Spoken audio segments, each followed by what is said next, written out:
Let me talk to you about my Lord and Savior, the Goddess. The Goddess is here, the Goddess is now. Goddess is everywhere. Goddess is eternal. The Goddess is real. The Goddess is with us in every moment, every thought, every breath, every action, every choice. When the Goddess relates to the Kundalini, we often say Shakti. Shakti relates to the potent, quick, shocking action of awakening. Kundalini means coiled. So Kundalini is the coiled power of the Goddess. Like a coiled snake, spiraling through time. Over the course of time, cultures the world over have adorated the snake as the wise ally, the helpful friend, the messenger of the divine. But why the snake? Why were snakes so special? How did the snake become the embodiment of wisdom and the ultimate spiritual knowledge? Perhaps it's because they shed their skin, representatives of rebirth and resurrection. Maybe it's because the snake is so close to the earth, living underground, connected to the underworld, always connected to the mother. Maybe it's the way the snake moves, undulating, flowing like water, waving. Universal energy moves in light waves indefinitely, infinitely. This energy is what makes up everything that we perceive to exist. So how is this movement, this energy, related to wisdom? When a human wakes up, becomes aware of their true nature, and placed within the cosmic wheel of reality, this is wisdom, is it not? This is the ultimate spiritual awareness. The snake is a reminder, the bearer of our own latent potential, waiting to be realized. Shamaran of the Turkish and Iranian people is a wise, eternal goddess of endless wisdom, the Great Mother.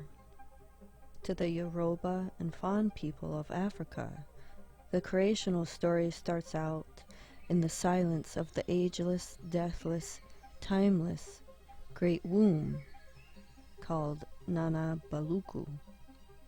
Inside this womb is the egg of the universe, Olodumare. Later, as the earth is created, a rainbow snake, Dambala Huedo, springs up from the ground. Some may say, well, these ancient people took the simple act of being born and mythicized it. But if you look at the nature of reality in which we live, being in that it is cyclical and fractal based, we would be able to see then that the human birth experience is the microcosm of the macrocosm. We are little movements of the universe in human form. There are mentions of the universal egg in India, Hiranyagarbha, and many other cultures, such as the Greek Orphic egg, the myth of Pangu from China, and Rumia of Samoa and Tahiti. Eastern North America has repeating snake swallowing an egg iconology in the form of mounds across varying states, the Serpent Mound of Ohio being the most obvious example, where the curves of the snake represent the movement of time and the seasons over the year. Clearly, the snake was an important ally to the ancient peoples. I find it curious that in my own personal Kundalini awakening, When the surge would first come upon me, it would feel just like I was a snake swallowing an egg. The rainbow snake is one of the most prominent features of the original inhabitants of Australia's Dreamtime mythology, with differing names from different tribes: Taipan, Yurlungar, Dakan, Kanjura, Borlung being some of them, usually associated with water, the bearer of life, and creation. The flying serpent with wings is another repeating motif across many cultures. In this case, this represents a being once bonded to the earth, who has now broken those mental and spiritual chains, and with newfound expanded awareness, ascended to the heavenly realms to sit on the throne. Quetzalcoatl of Mesoamerica, Wadjet of Kemet or ancient Egypt, Naga Kanya of India, Cambodia, Nepal, Tibet, along with countless prehistoric iconography from across Europe of the anthropomorphic snake and bird goddess. Perhaps the most ubiquitous image we have in the Western world is that of the Caduceus, now used as a symbol for the medical establishment, representing Hermes, the messenger of the gods, the element Mercury, and healing. Whoa, talk about hidden in plain sight and staring at us right in our face. The oldest instance we see of the Caduceus is from 2100 BCE on a Sumerian vase. So what is going on with these snakes? And why are they coiling around this post? And what the heck does that have to do with us now in the Kundahlini? Well, let's talk about that. So where to start? First, why two snakes? There are two snakes because they represent our inner male and female nature. And let's just say in this instance that the post represents our spine, shall we? The snakes weave in and out through the energy centers called chakras. And the wings up top represent our pineal and pituitary glands. Huh? Okay, let's back it up, pull it out for a second, and look at this from another angle. The wings represent the hormones and the chemicals produced by the pineal and pituitary glands located and sitting at the back of the neck, spreading throughout our whole field and form, which potentiates psychedelic heightened states of awareness that allow us to connect with the eternal essence, the goddess. So imagine that there is a thin film right above your head that is holding up this mountainous ocean of energy, this unlimited energy.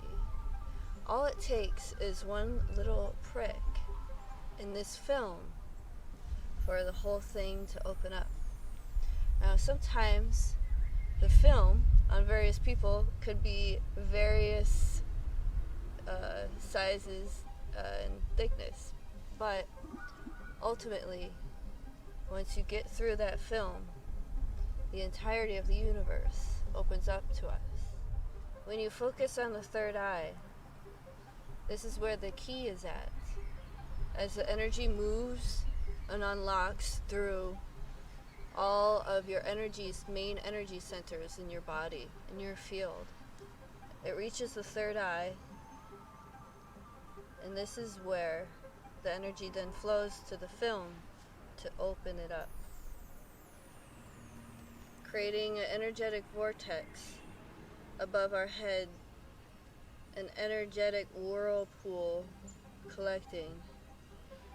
And then when we do the right motions, the right actions, we set the right tone, we turn the key, our field is opened, And this whirlpool, this waterfall of energy descends upon us, down and through us to the core of Earth. And then the fire and the power of Earth then rises up into our field and form and unites within our core and our heart, feeding us. It's almost like flipping a switch, and then our light comes on. When we meditate, when we do the sequence, we become like Shiva, sitting on top of a mountain, clear, still, empty, ready, able, and willing to receive her. The goddess is unpredictable, spontaneous, with a sense of chaos. The goddess is unbound.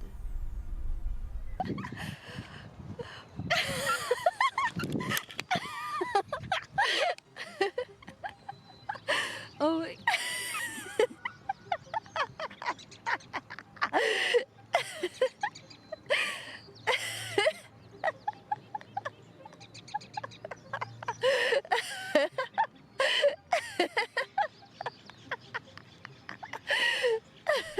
So throughout the series, you're going to hear me use a bunch of different Sanskrit words that originate from ancient India. The practice itself is a reincarnation that I developed with the ancestors who originally created it thousands of years ago in Pakistan and India. What I really want to impress upon you is that even though this practice and these words are Indian, this energy is not. The energy that you feel and that comes and moves through you is universal. It belongs to everyone. Don't get hung up on the way in which you connect to this energy. Every culture throughout time has connected to this energy and acknowledged it and expressed it in countless ways. The original practice was developed by men for men of a higher class. Now, this teaching is no longer just for only men and men of a higher class.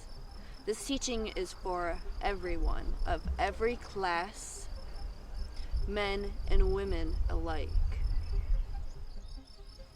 You're also going to hear me using just a lot of words in general. Words have so many different meanings and connotations, and then sometimes the feelings and the sounds of the words don't actually match the energy. So with that being said, don't get caught up in the words, what they may mean or what you think they might mean, or how they feel. Really tune into yourself, into a place that is just feeling and beyond words. Lest we not forget the snake from the Garden of Evil. Perhaps the first time we see the snake being represented as evil comes in the form of As-He from Zoroastrianism. Both of these conceptualizations arise from a similar time and place in the world where monotheism, patriarchal rule, and the extreme belief of good and evil were being developed and taking root. Of course, the eternal, uncorruptible, and untamable wisdom of the goddess had to be stamped out to bolster the people's belief in the false power and the legitimacy of the state to the seeming benefit of a very few and the ultimate detriment to everyone. But you can't kill something that's eternal. We are all her children. We are all aspects of her in this now moment. So let us live a life that is in honor and worthy of her,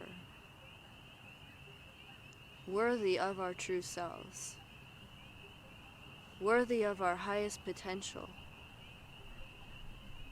worthy of everything that we could create, stemming from a place of awareness of who we really are as her. Allow your wings to grow. Allow your wings to spread. Allow your wings to touch the sky and other people so that they may learn to fly as well. That's the only thing that we're here to do, to lift ourselves up and to lift others.